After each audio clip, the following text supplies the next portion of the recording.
Olá, segunda-feira, pós-eleições e pós-vitória do Esporte Clube Internacional. O Inter venceu o Figueirense num jogo de estádio lotado. Diogo Botti, o que foi o fim de semana colorado? Márcio, mobilização aí das redes sociais, do pedido do presidente, do Fernando Carvalho, de todo mundo aí foi atendido, deu 34 mil pessoas, se eu não me engano, no estádio Beira-Rio, um pouquinho abaixo aí do esperado, que era na faixa dos 40, que a direção do Inter esperava para essa partida, mas valeu o resultado, né? O Inter fez 1-0 no Figueirense, logo aos 4 minutos aí com o Vitinho, a gente vai acompanhar o gol daqui a pouco.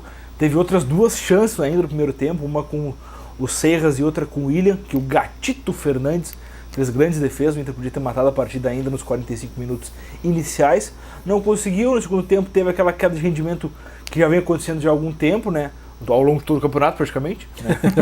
Então o Figueirense acabou crescendo e tal, mas pouco criou, né? O certo é que o Inter conseguiu consolidar essa vitória mais válida pelo resultado mesmo do que pela atuação, que mais uma vez algumas coisas ficaram abaixo, mas o Inter deu uma melhorada sim, Márcio. Eu acho tanto no primeiro tempo, bastante importante aí, além do gol o Inter criou muito, teve a oportunidade de ampliar o marcador e no final acabou conquistando esses 3 pontos tão importantes para fugir da zona de rebaixamento. E essa melhora seria em virtude de um Seijas dentro de campo? Ou seria as alterações que vieram sendo feitas com a entrada do Valdívia? Eu acho que sim, eu acho que a formatação que o Inter entrou em campo favoreceu isso, né? Com os dois volantes, Rodrigo Dourado e Fernando Bob, aí o Seijas e o Alex, um meio campo mais experiente, mais tocador de bola, vamos dizer assim, e o Vitinho no ataque aí. Então eu acho que teve essa condição. O Gustavo Ferrarese está jogando muita bola, eu acho que é o destaque, um jogador que forma essa linha de 3 meias ao lado dos dois mais experientes, né? Teve essa aproximação com o Vitinho, que foi muito importante, mas o gol saiu de uma jogada de linha lateral, aí, de linha de fundo, né? Onde o William foi e acabou cruzando para o jogador que é decisivo desde o ano passado já no Inter, né? Esse cara não pode ser reserva, que é o Vitinho, acabou fazendo mais uma vitória de 1-0 com o crédito do centroavante. O Internacional mantém-se ainda na zona de rebaixamento, mas agora tem 30 pontos na 18ª colocação ainda, porque o Figueirense, que vem à frente, está com 31, e depois é o Coritiba. O Coritiba joga hoje ainda contra o América Mineiro, e uma vitória do América hoje pode ajudar o Internacional, mas mais do que isso, pode fazer com que o América deixe a última colocação de algum modo. Pois é, na verdade esse pensamento do torcedor do Inter aí, o Inter precisa fazer a sua parte, né? Mas se o Inter conseguir as 5 vitórias nesses 10 jogos aí, que é a matemática que colocaria o Inter fora da zona de rebaixamento, o Inter não precisa contar com o Curitiba, contar com o Cruzeiro, contar com o Grêmio, não precisa contar com ninguém. Precisa fazer a sua parte, que com a pontuação necessária ele estaria fugindo do rebaixamento. Mas realmente, se tu for contar ali qualquer tropeço dos adversários que estão acima, é bom, é sempre bem-vindo, né? Mas por outro lado, tu estaria criando um adversário novo, que é o América, que todo mundo já daria como rebaixado há bastante tempo, né? Então, o América seria quase uma fênix, assim, né? Do nada, e todo mundo já botando o América como lá embaixo, mas o time mineiro vem numa recuperação bem boa, né? Mas realmente, o jogo é em Curitiba e a tendência é que o Curitiba possa fazer a vitória aí e chegar aos 36 pontos. É isso aí.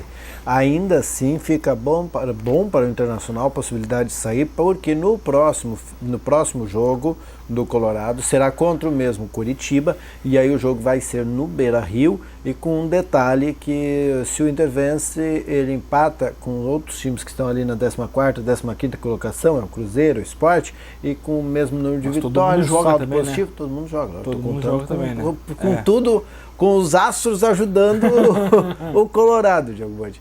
Como tem acontecido, o Colorado muitas vezes não se ajudou, né? É verdade. Lembrando que nós temos que mostrar esse gol do Inter agora, né? O gol do Vitinho, que deu a vitória para o Colorado neste sábado.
Do lado tricolor, o Grêmio poderia ter ajudado o Internacional. Poderia. Mas o Cruzeiro cometeu o crime e venceu do tricolor lá em Minas Gerais.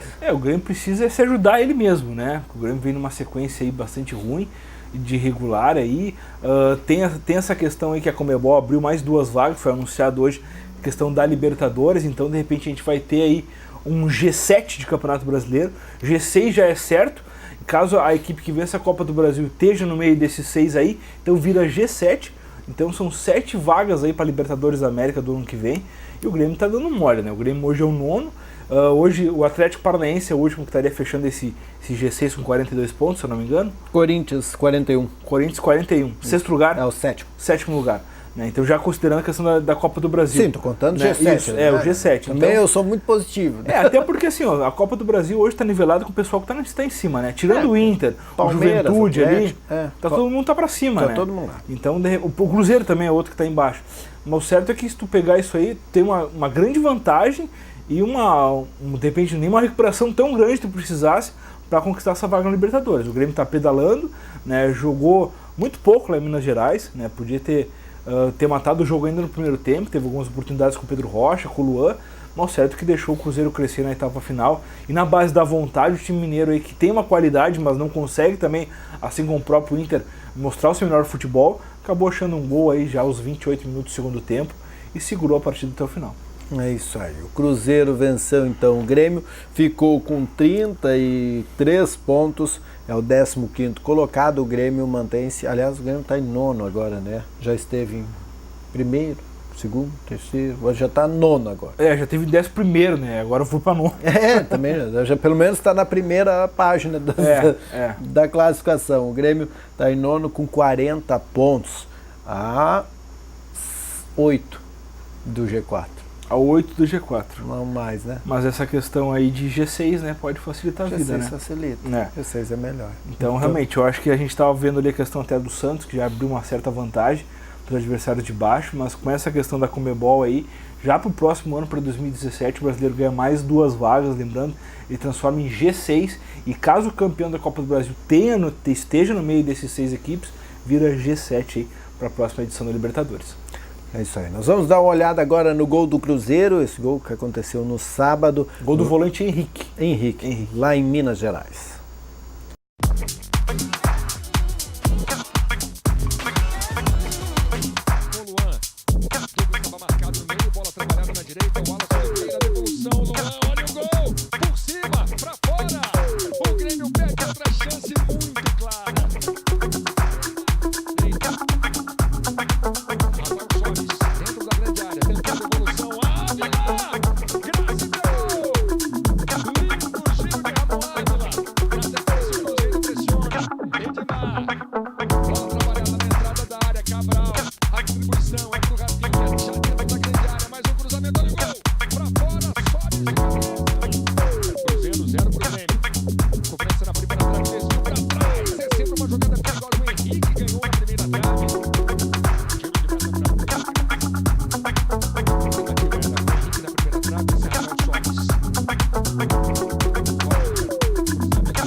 Falaste na Conmebol, Diogo, o que tu acha dessa exigência da Conmebol de só permitir, a partir de 2019, que times que tenham um grupo feminino possam participar das suas competições? Pois é, Márcio, essa questão do futebol feminino, ela teria que acontecer, né?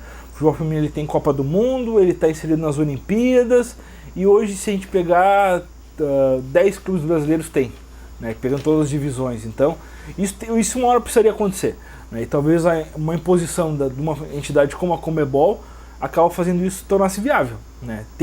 Precisa ser uma realidade hoje, né? A gente pega na Europa ali, na Suécia, na Alemanha, nos Estados Unidos, onde é muito forte, o futebol feminino ele lota estádio, né?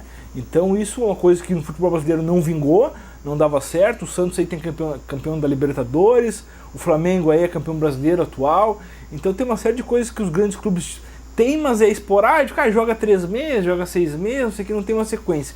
E a Conmebol exigindo isso, faz com que os clubes se obriguem a ter uma equipe feminina, e isso grandes valores vão acabar sendo descobertos, até em função da própria seleção brasileira, que vive essa geração de Marta, de Cristiane, e não há uma renovação, né? Então talvez isso possa ser aí um gatilho para que a seleção brasileira feminina possa aí voar bem mais alto, conquistar títulos, quem sabe o tão sonhado ouro olímpico aí nas competições que possam vir. E se não vai por bem, vai na marra, né? Vai na marra, vai ter que acontecer, né? Existe uma condição, não, vamos fazer sempre fazendo depois, e nada acontece, né? O Inter já chegou a esboçar um time feminino, o Grêmio também, o São Paulo também, hoje ninguém tem isso aí. Então isso precisa ser consolidado, né? E tu fazendo isso, de repente, torna um precedente, em 2019, tudo bem, mas tem tempo para se estruturar. Sim, né? Dá para organizar. Tem tempo para organizar, para buscar técnico, formar grupo, aos pouquinhos ir fazendo. E aí em 2019 entrar com força, caso esteja na Libertadores, e até dar uma sequência para esse time aí que precisa, para essa meninada estar jogando. É isso aí, daqui a pouco é outra fonte de renda para os clubes, né? Também fonte de gasto, lógico, mas também começar fonte de renda. A explorar um mercado, de repente, que hoje não é explorado, né? Verdade. Que é comércio de jogadoras, né? Hoje a gente não tem, a gente sabe aí de transações internacionais envolvendo a Marta, envolvendo a Cristiane, a Formiga, mas e o valor disso aí? Meia dúzia no máximo, né, no Brasil. Aí, né? Quase que dá para contar nos dedos mesmo. Verdade. Ainda hoje, segunda-feira, tem a LAF Atlântico de Erechim. O jogo vai ser em Cruzeiro do Sul, Diogo. Ginásio do Centro, lá 8h15, então lembrando o torcedor, jogo da LAF, se jogasse contra o Atlântico de Erechim, aí, abrindo o retorno dessa segunda fase. A LAF precisa do torcedor aí para buscar essa vitória, que daria mais tranquilidade para buscar a classificação para as semifinais da Série Ouro.